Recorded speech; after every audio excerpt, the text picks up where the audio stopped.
Bonsoir, bonsoir, bonjour, c'est Congo News 24. Chers téléspectateurs, comme toujours avant de commencer notre émission, nous disons merci à Dieu, nous disons merci à nos chers abonnés et téléspectateurs qui nous suivent partout, dans le monde entier et en RDC. Chers téléspectateurs, soyez les bienvenus dans l'émission Nabisoto sur la Masolo Yamboka. Mikolo yo état de droit na état de droit donc ezaya koyinda na émission oyo. À la une, le message de la 5. Balobi qui sème le vent récolte la tempête. Donc eza mobulu loi minaku oyo sakata e bomimboka toko développer en émission na biso. Deuxième point chez téléspectateurs. Et yindi na Assemblée nationale na commission. L'opposition se retire. D'abord, IDPS va se retirer. Alors, opposition nyonso va se retirer na commission PAJ. O bazota la loi menaku sakata. Donc, mobulu ba bimi na bango. Alors, loi wana na ndimite eko kende na eko avancé. Et puis, quand on a point, on va parler. Il y a Premier ministre Ilunga. Oyo a monnaie que démission est à la membre du gouvernement. Pourquoi? À l'objet arrestation, il y a Tunda Kassendi. À l'objet est arbitraire. Alors, chers téléspectateurs, tout qu'on développe en émission Nabiso, tous à la connecter. Troisième point, chers téléspectateurs. En direct qu'il y a cour à cassation, où est le cas qui lobby. Tokolanda Bexre, alors Shadari a déclaré à lobby et comitant Bakabwana na cash. Donc, cohabitation. Et Zamoboulou, donc Shadari a fâché. Et puis, Bokolanda Bexre, où est le cas qui libanda cour de cassation, Boko mona ndege nini. Tunde akasenda kota ki na cour de cassation, oye salamaki, bango balobi humiliation totale. Donc, vice-premier ministre, ministre de la justice et garde des Sceaux, a été humilié. Alors, toko développant en émission Nabiso. Quatrième point chez téléspectateurs, toyebita tolobanini. Fachi dans la joie, lettre à Donald Trump. Et pas ya Fachi, a lobby l'état de droit en marche. Lettre wana lobby nande bo fêter 60e anniversaire. Alors Donald Trump a commis particulièrement ndeni Fachi eko sili sa corruption, ndeni Fachi a côté état de droit et commis en marche. Donc et sa somme ambassadeur américain eko pe sa lettre officielle ya Donald Trump. Signé Yemoko Donald Trump. Et ça koyinda chez téléspectateurs, ba vérité ou ebimi awa, boko mona boko zala surpris. Alors, toko développant en émission nabiso. Alors, chez téléspectateurs, comme il y a point, il y a biso ya liboso. Oh, il y a le message, il y a 5 ans. Bon, ça va de commission, bande comme temps. Oh, yo, to discuter, to analyser ma solo yamboka. Alors, 5 ans à initier. Qui sème le vent, récolte la tempête. Alors, bibongo ponani. Ba pesi déclaration na banda ba poignon soana. Mais auto se basé na point moko capital numéro 2. Nous avons constaté que les propositions de loi sur la réforme judiciaire et l'absence d'un consensus des membres de la plateforme des confessions religieuses sur la désignation des candidats comme à la Commission nationale indépendante ont suscité de vifs mécontentements au sein des différentes couches de la population congolaise. Awato lobana des points. Balobi qui sème le vent récolte la tempête. Donc, ba yebisi bango en avance. Et c'est loi ya minakwana.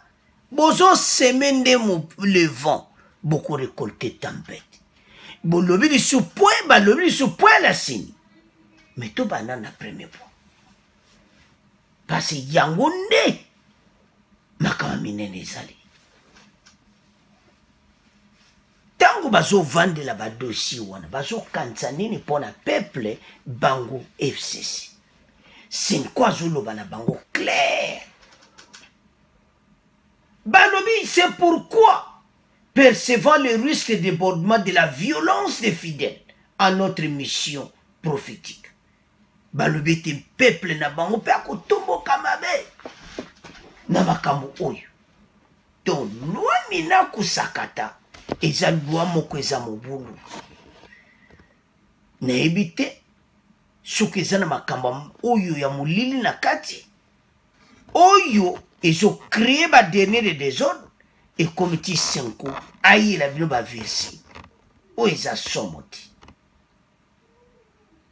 ntango bango baminako bavandaki bamonaki peuple akoyamba yango je me demande Senko azoyebisa bango clairement ke nini oyo ekotia nde désordre et na couche à population peut causer division et puis même message Fatia apesaki eko diviser les peuples alors tolanda extrait ya Senko bongo to continuer mission na biso. L'épiscopat national du Congo, Senko, appelle le bureau de l'Assemblée nationale à user de la voie de la sagesse et à surseoir l'examen des projets de loi contestés. Il s'agit de 3 propositions de loi sur la réforme de la justice initiées par les députés nationaux Minaku et Sakata. Dans une déclaration rendue publique ce samedi à Kinshasa, les évêques catholiques demandent également aux autorités congolaises de procéder à la réforme de la Commission électorale nationale indépendante avant toute désignation de ses animateurs. Le compte-rendu de Paul Matendo.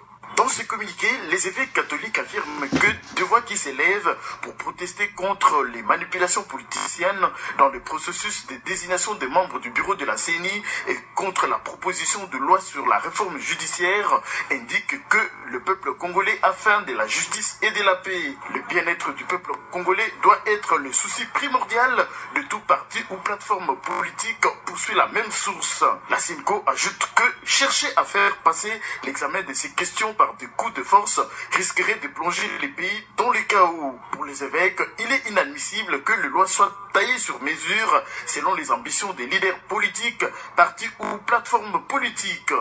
Alors, chers téléspectateurs, message ya Senko eza yango po peuple azoloba. Ekotia pays na chaos total. Chaos. Il faut ba yeba. Et ce message toujours même.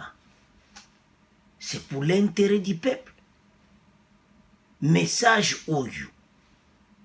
Pour l'intérêt na bango. Parce que ba yebieti.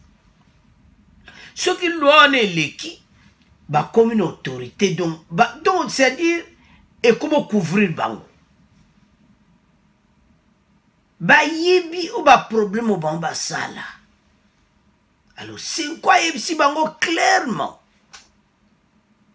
que kotia pays na kao. Tout ça y a un deuxième point. Et kuna déjà yindeli bango kuna kata commission ya PAG, ya Assemblée nationale. Mais to bébé ça point anate, pour tout ça na point. Donc loi sa kata minaku, c'est quoi si bango clair et kotia pays na kao. Et kotia mobulu donc il faut ba yoka. Tango ba couche sa population eza ko loba nango. Parce que peuple a sepeli nango. Te pe ba laksa ki omoko wana. Ba dege salamaki. Il y a un catholique à l'obéi, c'est lui qui sème le vent, récolte la tempête. Il faut ba yoka. Et puis c'est quoi bête sur cette likambo ya seni. Bazana besoin que seni za malam mais c'est quoi ba écarter.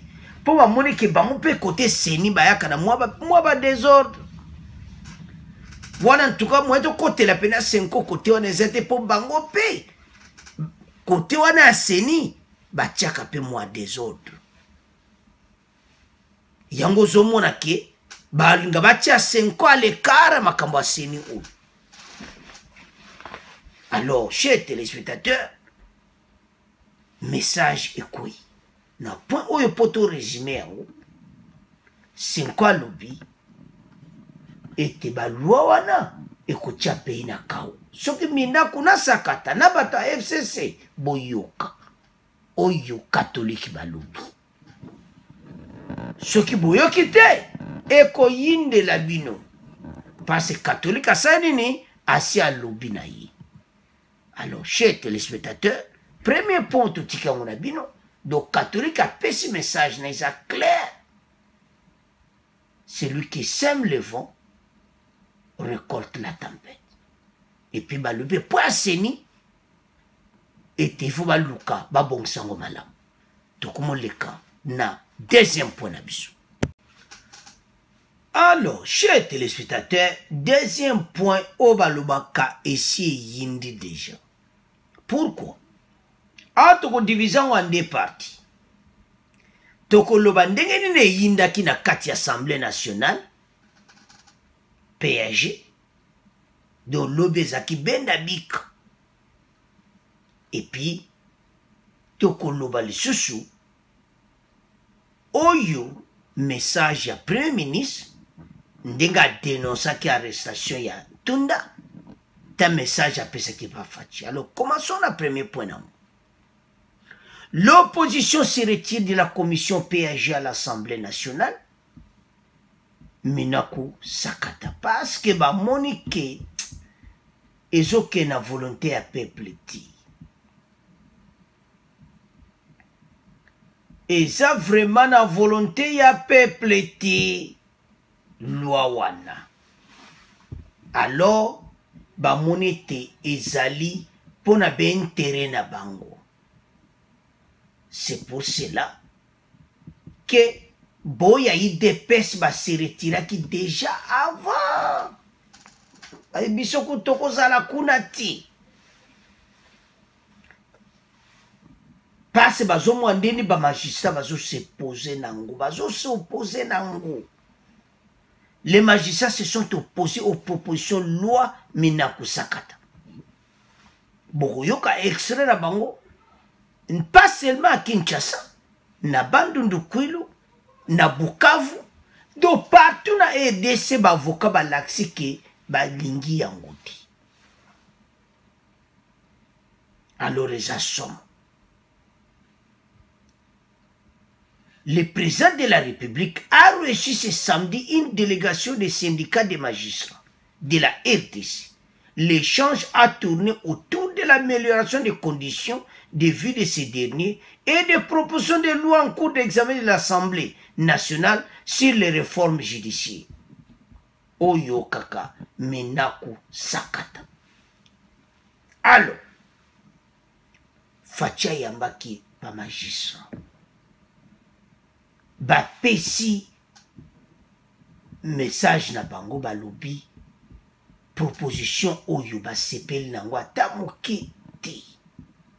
Donc Fachi aloba bandeko ba magistrat bo banga te ekoleka te déjà na kati kaka proposition de loi en cours d'examen à l'Assemblée nationale réforme judiciaire na bango place bazalaki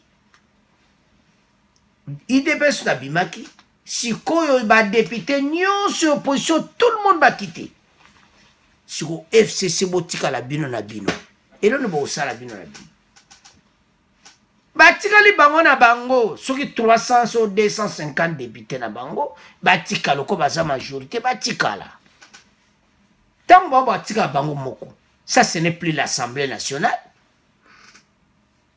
L'Assemblée nationale faut aux à 500 mais bango batika peu près 200 quels sont 300 oh il y a majorité na bango à FCC.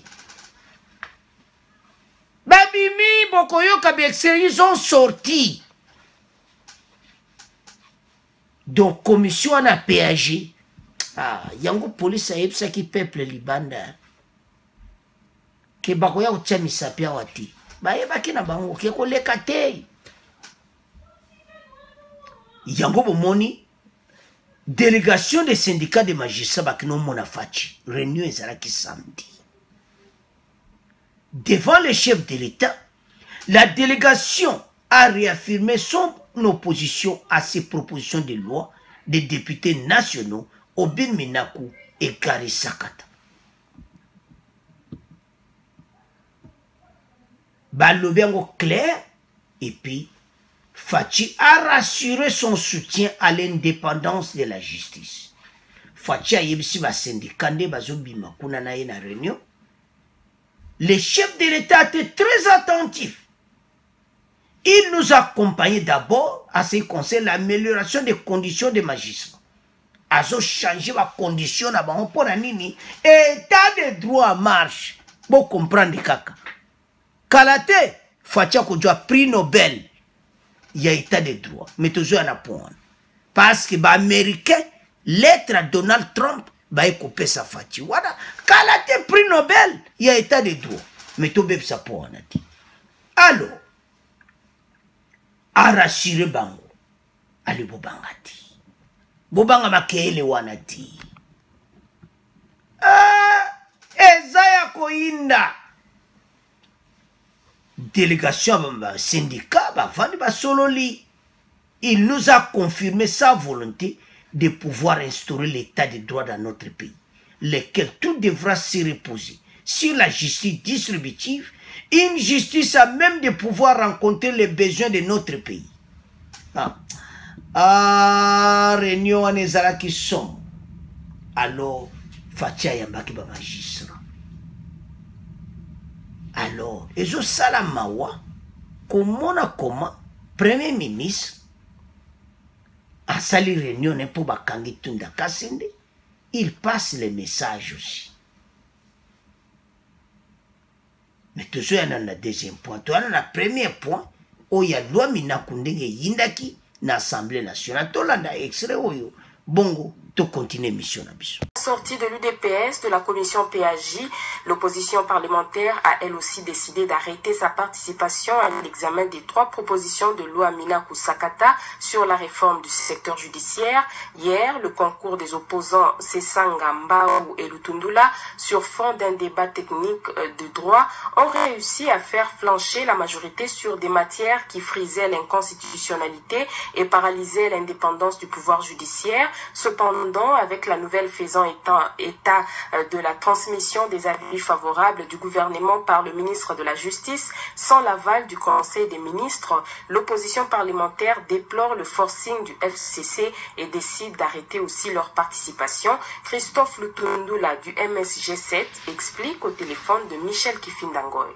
Primo, les groupes parlementaires de l'opposition, tous les 3, ont exprimé une position selon laquelle nous n'allons pas cautionner ni nous associer à cette entreprise très très suspecte. Secondo, les 3 propositions de loi touchent à une option fondamentale levée et consacrée dans la Constitution en vigueur. J'ai toujours prôné des réformes institutionnelles, certes, mais je ne peux pas m'associer à une démarche en solo qui consiste à privilégier ces 3 propositions de loi dont l'urgence n'est pas justifiée, alors que d'autres existent, dont la mienne concernant la CENI qui est d'actualité brûlante.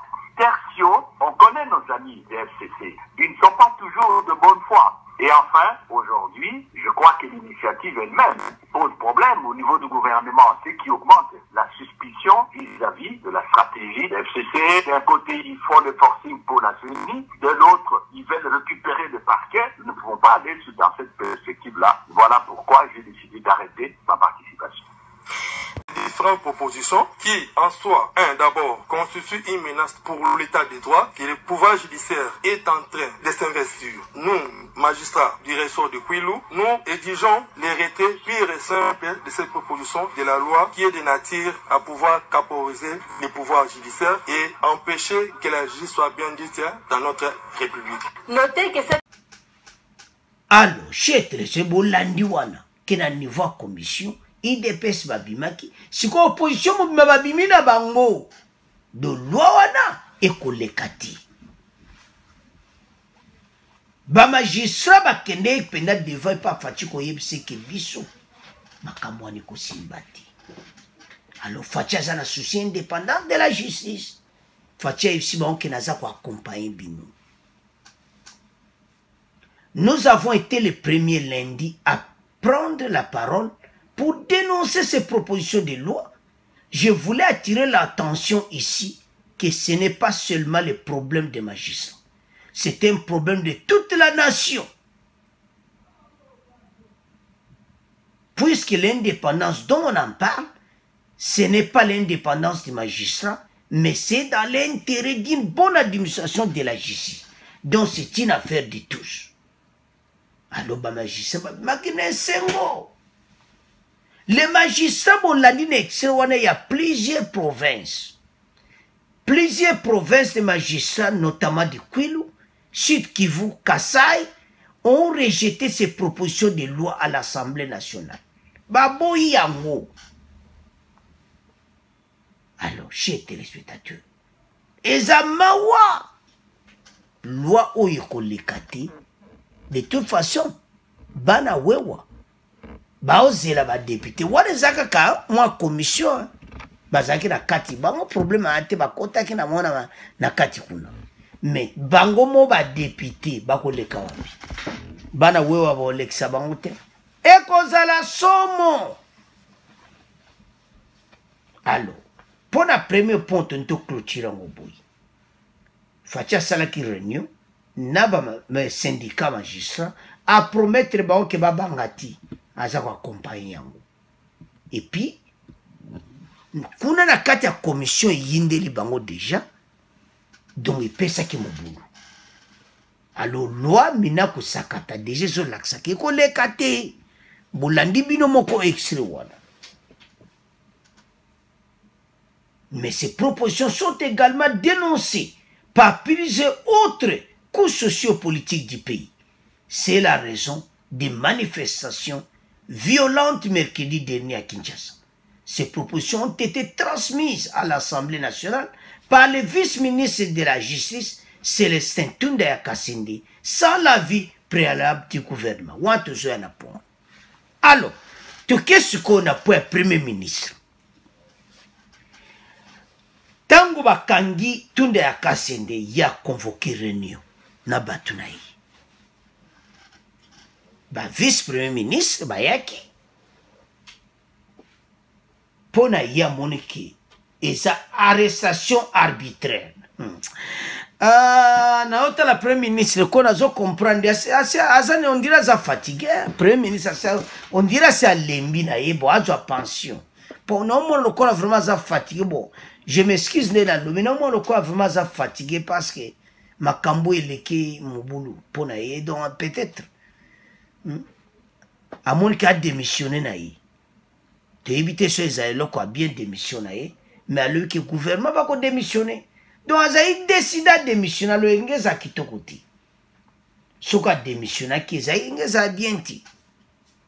Mais pour na yé moko peut-être santé na yi. Il a un problème te. Mais na ndenge makambo so ya démissionner qui za bien ti.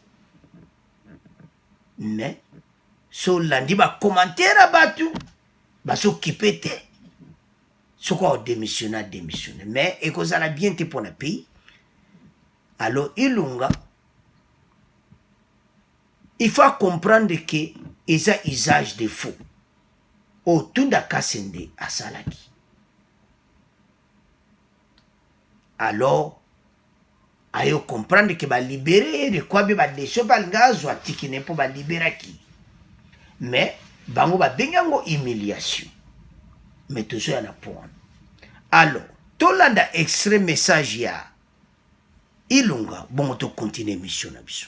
27 juin 2020, une réunion à laquelle ont pris part les vice-premiers ministres et les ministres d'État au sujet de l'arrestation brutale et arbitraire du vice-premier ministre, ministre de la Justice et garde des Sceaux. Les membres du gouvernement ont exprimé leur indignation pour l'humiliation subie par leurs collègues en violation des règles élémentaires d'un État de droit. Tout en lui exprimant leur solidarité, ils désapprouvent et condamnent cette arrestation arbitraire. Et sans précédent et de nature à fragiliser la stabilité et le fonctionnement harmonieux des institutions et à provoquer la démission du gouvernement.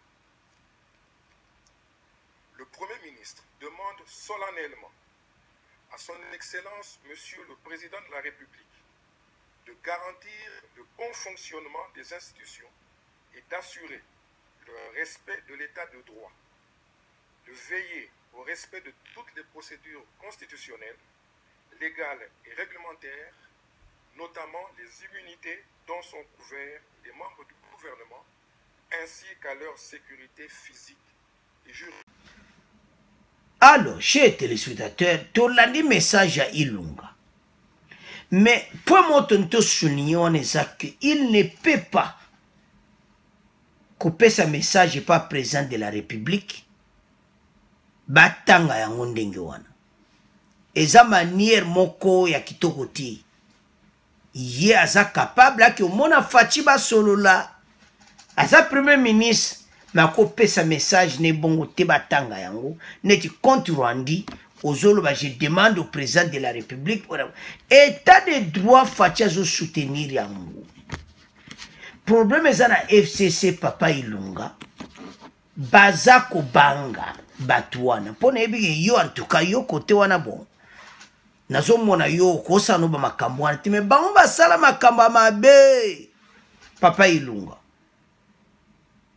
Basala ba donner des dégâts yo yebi. Peut-être moussoupe ozo mona kake bon. Mais yeba ke basala ba dégâts. Bazo mona ke état de droit na ndenge zo kende bakangi tunda ya kasende ko yela nde bango. Yango mo ba misi loi sakata minako. Pour se protéger dans le confort, ba bengango zone moko confort. Mais la zone wana ba kozala conforté te. Pas ce peuple a kotika bango calme te. Alors loi mina kwana ekolekati. Alors premier ministre a solo la kina azaki na kanda za mutu. À mon que vice-premier ministre pour la première fois au makamuna ne salamati. Alors premier ministre moi quand on va décision que va démissionner dans le gouvernement alors après ta batiki tunda ya kasende alors il y a mon que donc esa arrestation moko arbitraire mais il fallait que bazolanda makambo. Alors, chers téléspectateurs, point où est le Premier ministre, donc, après ce message, il y a mon qui va protéger l'état de droit. Donc, le FCC, il comprendre. Mais l'état de droit marche. Et qu'on a sous maté, et tikalikaka, babana ko nager. Eza ya koyinda esi yindi. Tokomo lekana troisième point. Alors, chers téléspectateurs, troisième point oyo eza mobulu. Oyo lekakina arrestation. Donc arrestation ya Tunda ya Kassem. Donc Célestin Tunda ndimakiti. Nande bayaki bakangaki bakena ye donc bolandaki na na émission à l'obinde tolobaki nde to rapportaki de bakangaki. Et qu'est-ce qu'il a fait? Après on a kenaki na siège à PPRD. Mais il faut pas que arrestation et libération de Tunda c'est la fin des intouchables. État de droit marche, Shadari et Kabila en colère. Basa en colère, il y a des talibans. Mais bayeba ke dossier oyo. Et ça marche. Shadada yena porte donc de bozo mona wana en colère. Baboya ki akota. Pourquoi baboya ki bamba kota? Ba mambra pepe de musuba sabu bulo ko sakara ngoti. Alors, Bachadar, il faut pas comprendre qui. Tangwazaki, ministre de l'Intérieur. Vous vous souvenez, M. Chadari, combien de bateaux babeta ki bango, combien d'impunité zalaki, mais le lo yubo mon état de droit marche, Chadari bozo lenganini. PPRD bozo banga nini. Wana que les débuts. Makamweza koya. Ntunda kase ndazaki na empire makala Célestin Tunda. Soko ezalaki accord politique te azaki a empa ya kokende makala. Usage de faux. Tout me a expliqué. Il y avant l'exa dossier on a connu fala pesa on a premier ministre. Mais pesa qu'on a premier ministre c'était alors. Tango komba kangi premier ministre a comme ko défendre. Le kola zamutu na bango ya FCC. Vous comprenez bien pourquoi il a été libéré. Parce un accord politique wana yé premier ministre akoloba oui quand même aloba nangana munoko malgré les 3 ans donc au côté na ba niveau nyonso alors justice va mona que non lokola parce que dossier on est fallait ndapesango d'abord premier ministre et le kana conseil des ministres mais lokola pesa qui premier ministre était yango epimaki usage ne faut pas eleki na gouvernement te.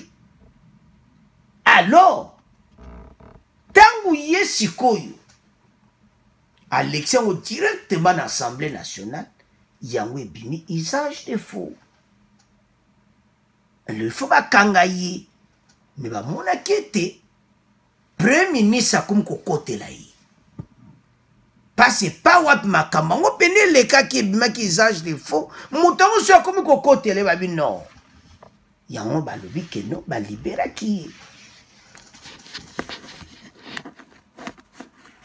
Alors tolanda bextrait oyo elekaki libanda bomona nde bazotya dezo na nde bayaki na ye na nde masolo elekaki bongo tokontinue mission na biso ko bomona na jipe wana pembe ntunda ya kasenda aza na jipe wana bapolisi liboso mpo bakota siko jipe wana pembe bozomona ye wana zoya bapolisi ko baza ko mpo akota siko na cour de cassation. Donc jipe wana eza ye mutu aza wana na kati yango baza koekarte bato mpo bakotisa tunda ya kasindi. Donc ye wana nde batie loboko ye wana aza na kati akoti na cour de cassation. Donc entre baboyi bato ebele bakota na bo balobaka de o desentu bayebisi okokota ti bayaki mpo balinga bakota okota te. Donc 2 heures basambisi ye na kati.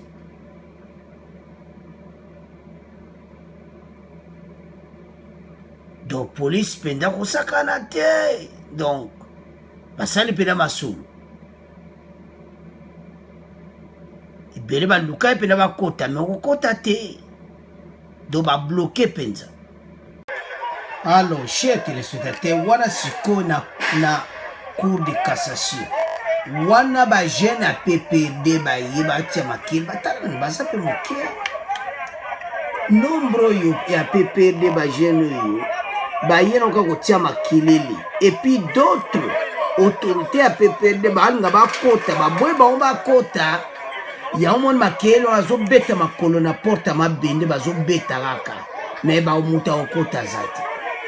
Si on l'avait libéré, c'est parce que sur l'accord politique, Badon a poursuivi et simité. C'est ça l'état de droit. Et puis il faut répondre comme Moutounionso par ces usages de faux, chers téléspectateurs. Donc, tout le monde là-bas dans PPD, et ça nous a la pamba. Bah, meki, qu'on fait, bah, on peut apporter nos hommes. Et puis la porte wana ba autorité no ba yeba nga ba kota ba boy ba ba zo ba Alex ba kota alors que kuna mutako kota zate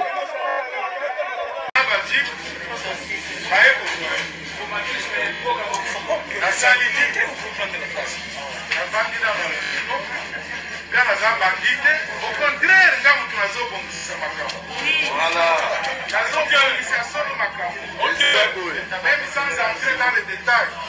Parce que quand on a vu un PPRD, attendre à mourir dans les piscines à gouvernement, je peux faire un bilan dans mon domaine.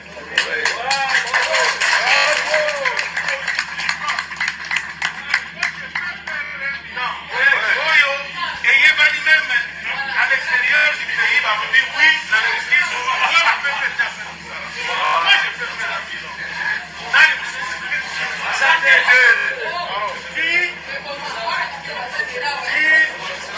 Masolo. Yeme. Ayebi singa robi.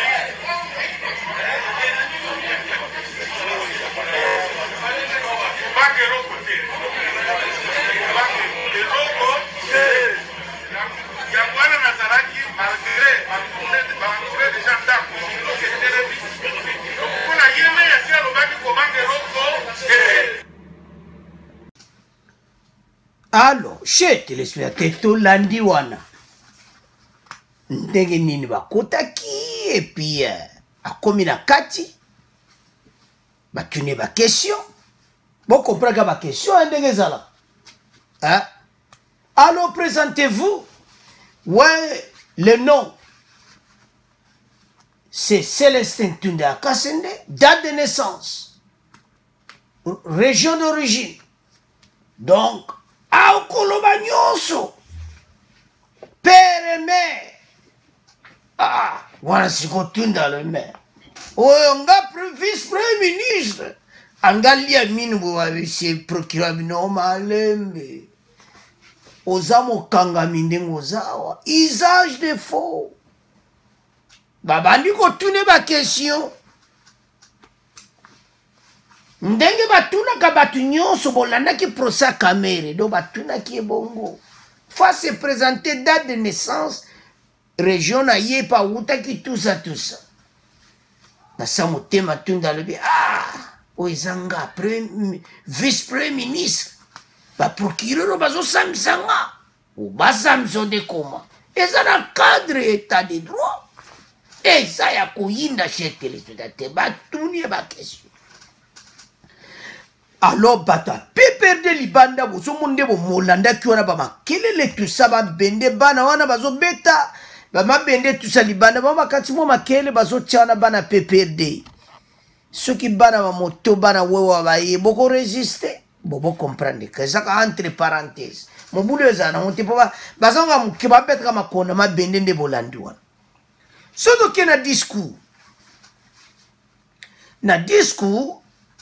alobi que voilà na sale le côté tout ça lo ba pe makamde batuna kende ozaki humilier na kati wana oloba te okubomba ngo wana oloba entre bino ko entre yona shadari wana oyebike oye kune aki mungulu bautu nga premier ministre na se présenter na pesa date de naissance na pesa région nga mais ndenge zalaka bobo comprendre ka chez téléspectateur wana ko betela musiko na shadari mais na public nenga lobby na ki yeme bino bo comprendre yeme kabila na makambo ko peuple bazo comprendre ti état de droit tala yemoko tunda me ko benga la Kabylie fond azo zuyete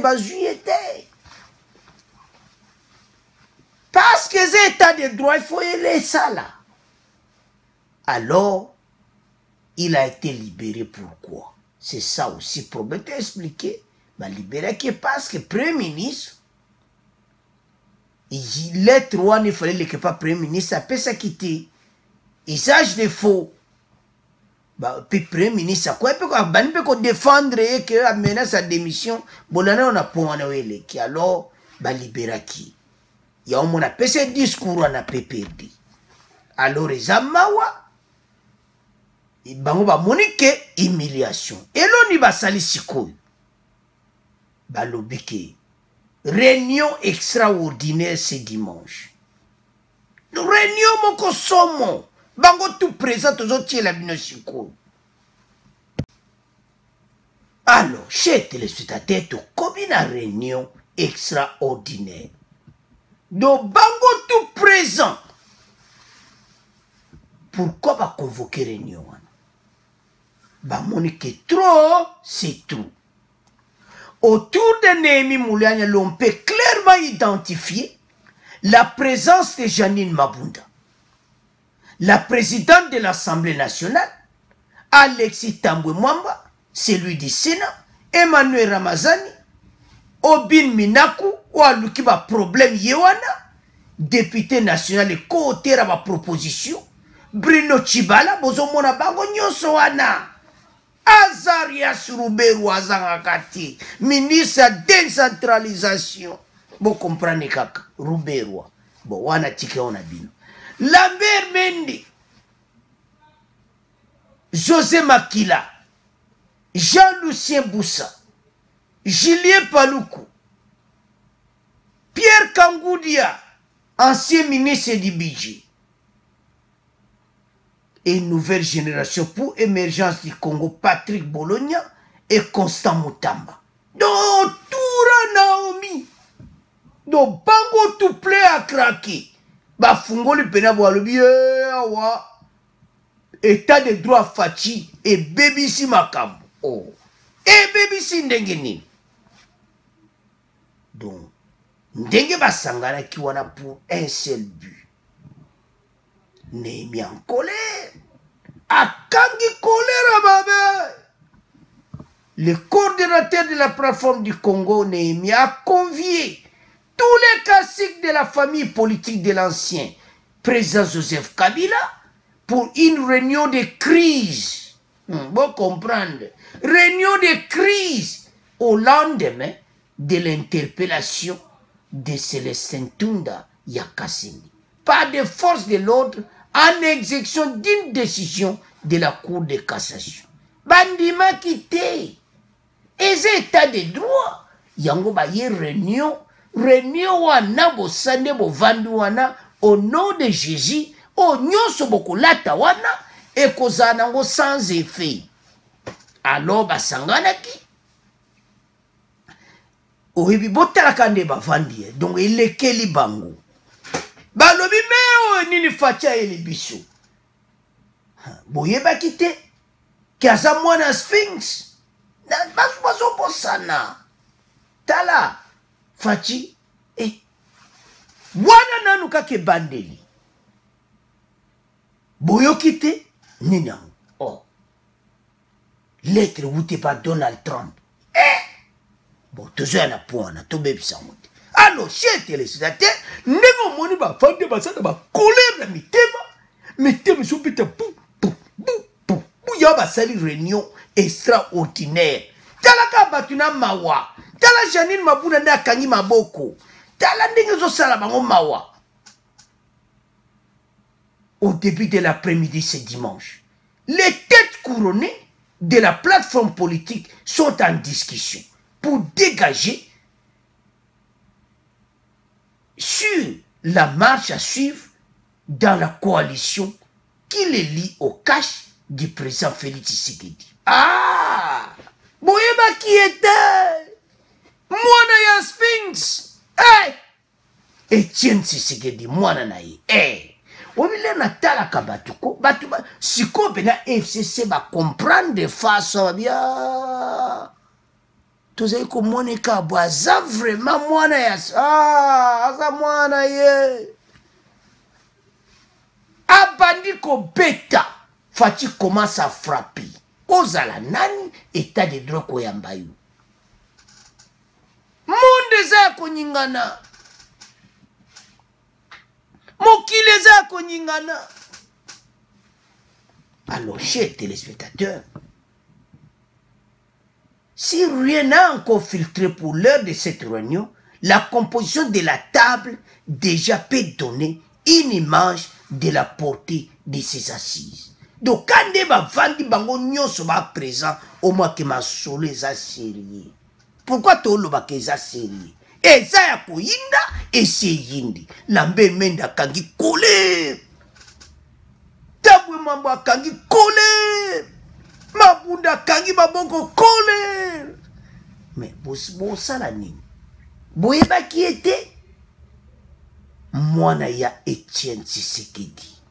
aye na masolo yango lelo bino après-midi boye na nkuku na bino mais ko simbati. Alors chers téléspectateurs, point oyo batikali na qu'est-ce que c'est eloko nini etikali naloba anoloba nangati eloko etikali kala te bango tuwana nde bavanda autour à table bakuba ko nager oyebi nzi okwela mai oyeba kote valise eza te kote porte ya kobimeleza te oyo kaka Félix Tshisekedi Félix Tshisekedi yeko bino nde bobosanaki makambo yango bokomprenaki te ete tango ekoki. La veille, le PPRD avait fait par son intention de rompre la coalition bien avant la sortie du communiqué officiel. Babani ko menacé que la coalition est ajoutée.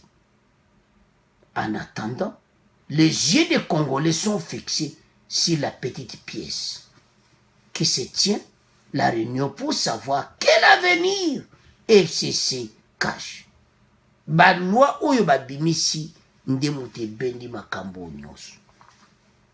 Ba komo tala na mesa nde bavandi wana. Babime makambo oyo. Wana za mwana Tshisekedi. Donc azuma kama tata na ye. Ya soloko. Mais obike, il faut bien tout ça la rapide. Dossier, loi minaku. Ça va te kota. Loi minaku zakate si baby. Et j'ai déjà tâche. Nebo vana mesa wana. Loi wane kotimai. Ekotimai. Ndena. Oyukite kuna. Nina. Mais kuna na Assemblée nationale. Bakabwani. Na ba député monsieur pe à FCC ba lobi que non to lingi loi oyote eza ya kuyindi si yindi nde ba fa na table wana ba so mwa ke to karaba sac to bimana boza mobulu Kabila ko ya réunion wana ti bo sola ne na téléphone Kabila za na ba problème personnel bango nde ba so comprendre te la Kabila za no aye ba problème. Il faut résoudre nos problèmes avant de résoudre nos problèmes à FCC. Une situation fâcheuse qui a dû claquer la porte de la réunion officielle m'a pris une autre séance de travail avec ses homologues. Donc, où est Salama qui vendredi dans le conseil des ministres? Yango. Alors, chers téléspectateurs, tout ce qu'on a bino, de comment les canapes point souk. Alors, chers téléspectateurs, où est commis Tolobanine, prix Nobel, Trump, état de droit en marche. USA présenté au président de la République une lettre du président Donald Trump, les féliciter ainsi que le peuple congolais à l'occasion de la 60e anniversaire de l'indépendance se réjouit d'appuyer ses efforts visant à protéger les droits de l'homme, à lutter contre la corruption. Dans le message en quoi? Mais bien dans la relation bilatérale, je partage votre engagement profond envers les partenariats pour la paix et la prospérité qui affirme que les États-Unis demeureront un partenaire de la meilleure sous votre conduite. État de droit marche, lutte contre la corruption. Au moment où 2020, votre année de l'action, se poursuit malgré les défis d'une pandémie mondiale et la réémergence d'Ebola, les États-Unis se réjouissent d'appuyer vos efforts visant à protéger les droits de l'homme. État de droit bande korangai. À lutter contre la corruption, Bangognon Sonamakala, et à promouvoir la bonne gouvernance. Libre marché, la sécurité, la santé. Ah, tout le bani.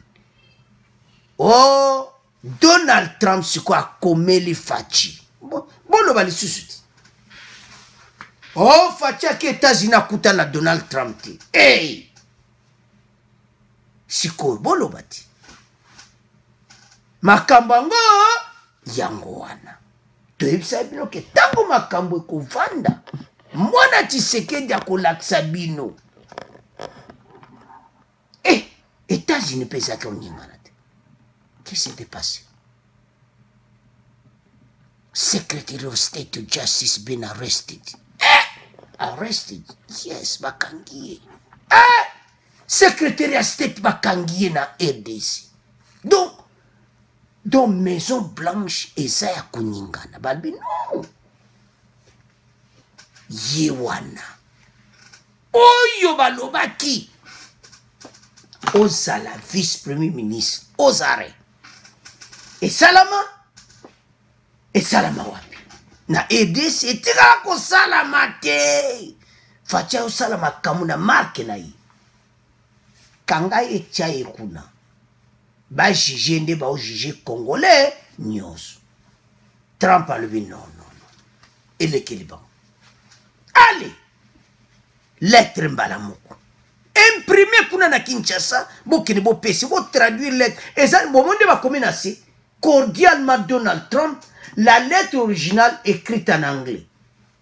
Lettre en anglais, one de traduction ambassade américaine, va traduire en balamo pour ba congolais batang. Tout tient binom. Bolo ba le susu. Et donc ko lo beza le susu te match sifflet betami, match betami, donc tout ça sur le Kamakoloba wa ezati. Ndenga akomeli particulièrement au président de la République. Nazoe batelo ntoloba. Pourquoi akomeli? État de droit marche, les droits de l'homme et ça la carte à lettre à protéger les droits de l'homme, lutter contre la corruption. Makami balewana et ça marche.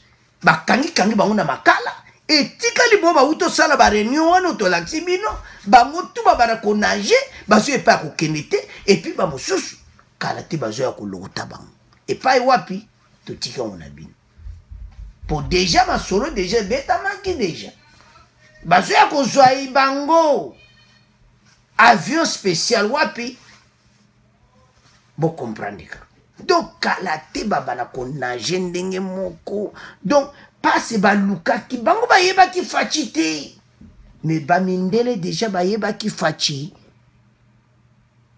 donc ba américain ba se ba yeba ki fachi makambo ezawa makamba bien zawa mais bino nde bozo comprendre te peuple congolais botelema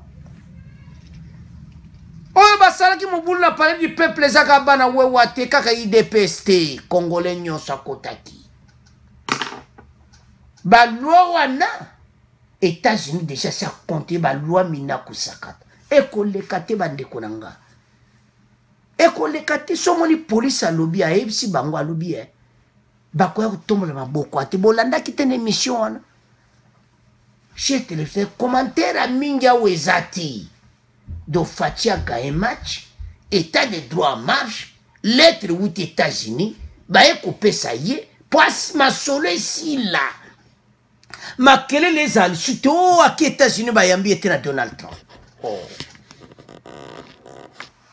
Donald Trump a ebiki mutu moko asakuna. Le président de la République Félix Tshisekedi Tshilombo. Ayeli biso makambo. Siko to kolobani. A commentaire mingi ati ne bozo monana. Vice-premier ministre Ozare et puis libéré. Ndenge dossier ne bazolande pas ces usages de faux. Alors fachi azotika mutu te bandeko na ngai. Yango to ntolo baboye to comme na fin mission. To comme tika ngona bino. Commentaire mingi ate to ebite na mikolo koya fachi akoja prix Nobel de la paix na makambo oyo. Alors to tika ngona bino. Bo abonner massivement. Merci na nde bolande émission. Pour déjà Zalaki à Koyinda et si Yindi. Au revoir, chers téléspectateurs. Merci pour vos commentaires. À la prochaine.